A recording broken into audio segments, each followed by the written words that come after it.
alcoholics, addicts, and people with a long-term habitual vice that has hit a level that is just ruining their life. These people are the strongest, the most capable, most resilient, most spiritually awakened, most present on the other side of it. But not everybody gets there. What I'm going to do today is give you some knowledge that will really empower you to understand and take charge of whatever addiction or vice you're fighting right now. This comes from a guy that was drinking for 26 years. The last 3 or 4, we were looking at about a liter of vodka a day, sometimes more. There were a couple short attempts. I made it 30 days once and then fell off the rails hard, 14 days, and then ended up just going right back. So I've been in it 2.5 years now since my last drink, about 50 days or so until I hit 1,000 days. So let me give you some actual cause and effect scientific knowledge to help you really understand what's going on. Because I'm a very analytical guy, problem, solution, what's the quickest path to the outcome I want, and what are the barriers, what's actually going on here. This comes from, other than just personal experience, 3 times going through 2 audiobooks, so twice for one of them and once on the other. And I'll give you these audiobooks at the end so you can delve deeper into this if you're kind of an analytical systems thinker, problem solver like I am.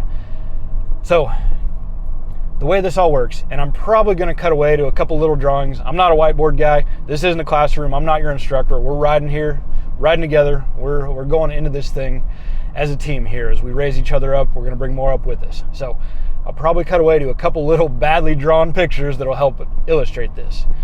But do you remember early on in your drinking journey? For me, there was a lot, of course, most of us probably started in high school at some point. And for me, it was college, junior college, initially going out to the lake with a big case of beer, age 19 or 20, keggers at the river. I was in a little rural place in Kansas for junior college and then ended up at Kansas State University, another, real agricultural country type college. There was a lot of beer drinking, a lot of sports. And it was such a magical thing at that moment, right? We thought it was amazing. You'd get out with your buddies. You got your illegal alcohol underage, cracked that first beer. It was exciting. You overdid it. You might feel a little bit of a hangover, but never withdrawal. It wasn't like the next day your serotonin and dopamine had dropped, cortisol had taken over, and you needed the relief of another drink. Now, we might have still had another drink the next day, but we still thought this was like fun. It didn't hit us the same way it does once you really develop the habit and your body understands that alcohol well. So over time, what happens is your body gets better and better at understanding that alcohol, that intoxicant, these false, exogenous, fake sensations that we're creating through chemicals, through poison. Our body starts counteracting it. It gets better and better. And over time, you probably know well that feeling of just relief after getting out of work, getting that first drink, getting rid of that just feeling of depression and emptiness that is plaguing your life. So our body has learned now how to counteract that, and it does it very well. We start to drink, and here's a point that I don't want to skip. At least with alcohol, the initial withdrawal symptoms are 5 days. So you can get past that initial withdrawal after 5 days. And for me, when I was battling this thing, I tried doing just weekend drinking, which, spread out to Thursday, or spread out, well, it was Friday, Saturday, Sunday, and then, squeeze in a Tuesday or Wednesday or Thursday, it was pointless. But I never got past that initial feeling of withdrawal except for that, that 30-day and 14-day stretch. But I was white knuckling it through, and man, it was just, I couldn't wait to get those drinks back in me after those little periods of time had passed. So when we were young, when we were doing this early, we didn't feel that drop, that depression, but later we have a baseline of serotonin or dopamine. Now, as long as we're in that state of withdrawal, it is below its natural baseline. Our body is fighting against that anesthesia, the anesthetic feeling, those chemicals that we've put in our body. So when you get to the bar after work, you get that first drink, that feeling of relief, your dopamine is at a baseline, probably lower than it really should be if you're in that state of withdrawal, and it's going to spike a little bit.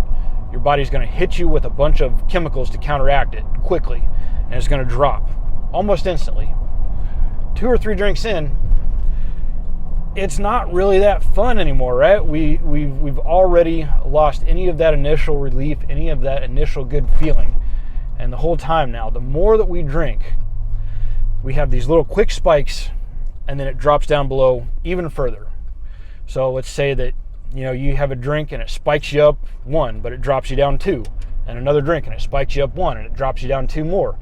And the more you drink, the further below baseline that actual, your serotonin, your dopamine, your endorphins, all the good chemicals, they just keep going lower and lower, and your body's hitting you with more cortisol and more things to counteract this.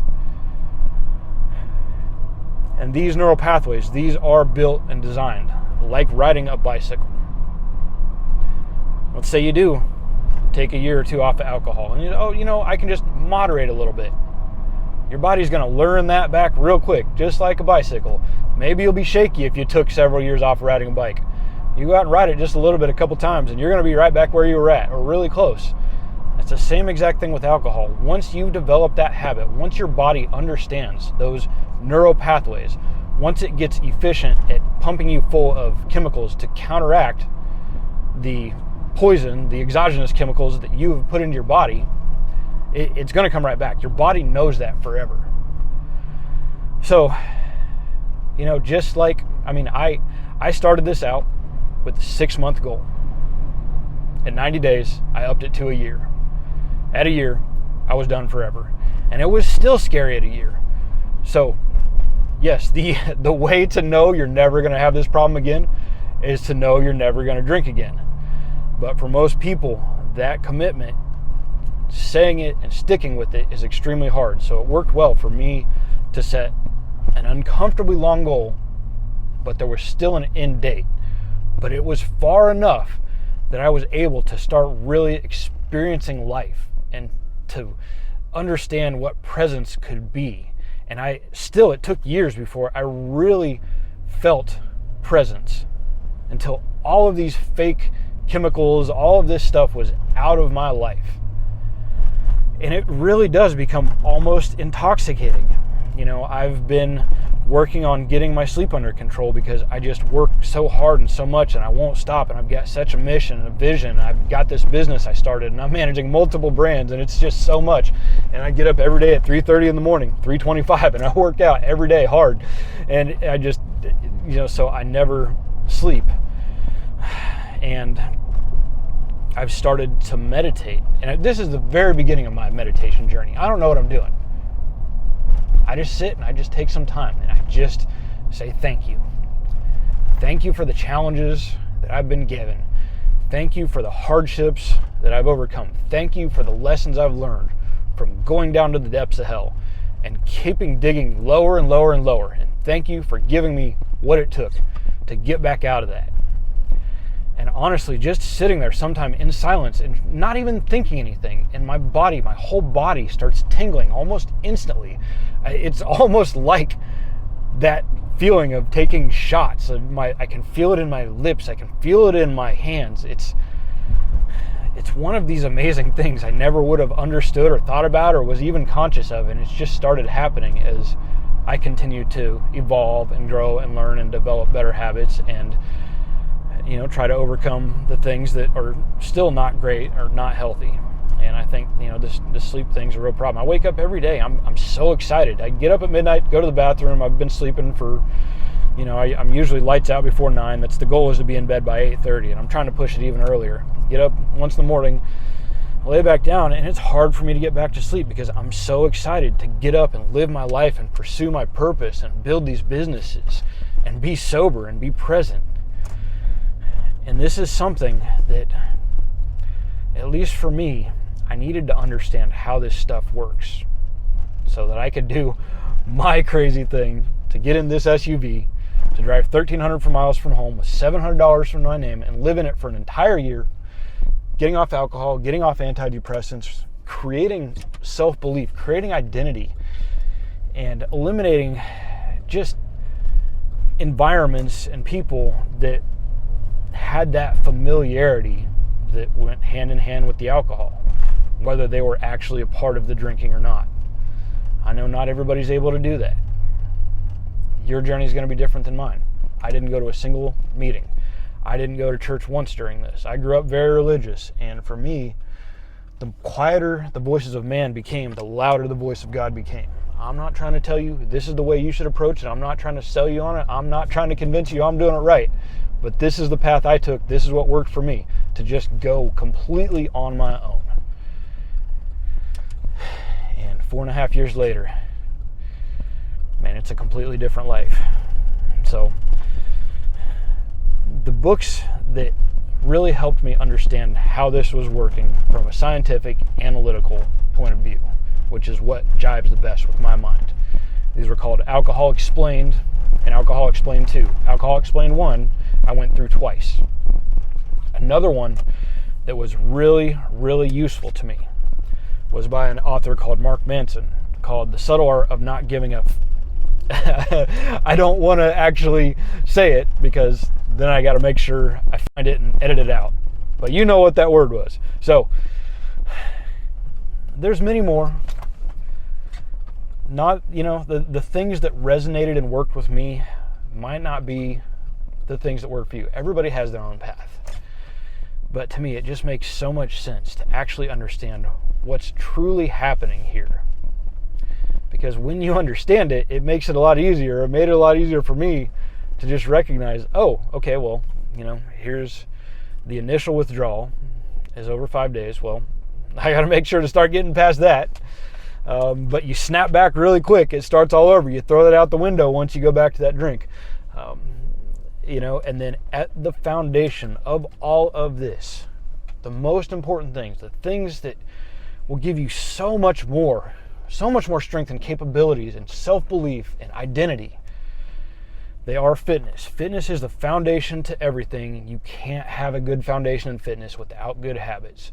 Developing good habits. That is what this all starts. Not drinking is a good habit. Drinking is a bad habit. And either way, good or bad habits, they compound. You stack more bad habits or you stack more good habits. Because this whole 3:30 a.m. workouts, this perfectly balanced in time, proper macros, getting all my steps, running businesses, running brands, building this into my schedule to talk with you, doing yoga, teaching myself to ride wheelies on a bicycle over 40 because I needed a fun way to work out. All these things, all these habits, they compound and they stacked, and none of this stuff, I couldn't have done this at first, and now I can't not live this life. So the good habits compound just as much as the bad. Today, I just want to encourage you to understand what you're working with and start considering what is the path that's right for you. And then whatever thing you commit to, all right, commit to fitness at least 4 days a week, whatever version is best for you, and don't miss, no matter what. You don't need to know what you're doing. Don't hurt yourself. If strength training, if the gym is right, it doesn't even matter what you do for the first 60 or 90 days, as long as you just get in and go, right? Forget about, do this program and you're going to get ripped in 90 days or no. All you need to do is develop the habit and don't miss. They say it takes 3 weeks to develop a habit, about 90 or 100 days to develop a lifestyle, or I've also heard a year, but then it takes 3 or 4 years to really develop an identity. Stick with those habits, keep compounding them. And I can tell you from experience, I'm on year 4.5 since the day I stepped into the gym, 2.5 since my last drink. And this is now my identity. I now am qualified. I feel completely qualified to get on here and talk to you. This is my mission. This is my purpose. My addiction gave me the reason to be on this planet.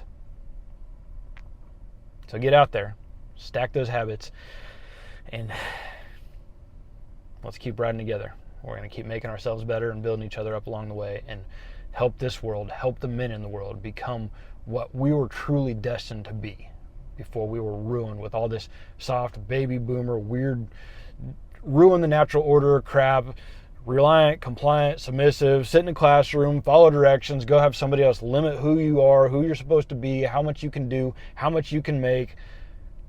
We can all do better in whatever way that's right for us. And getting those vices out of our lives and starting with the good habits and the fitness. That's the key. Love you. Catch you tomorrow.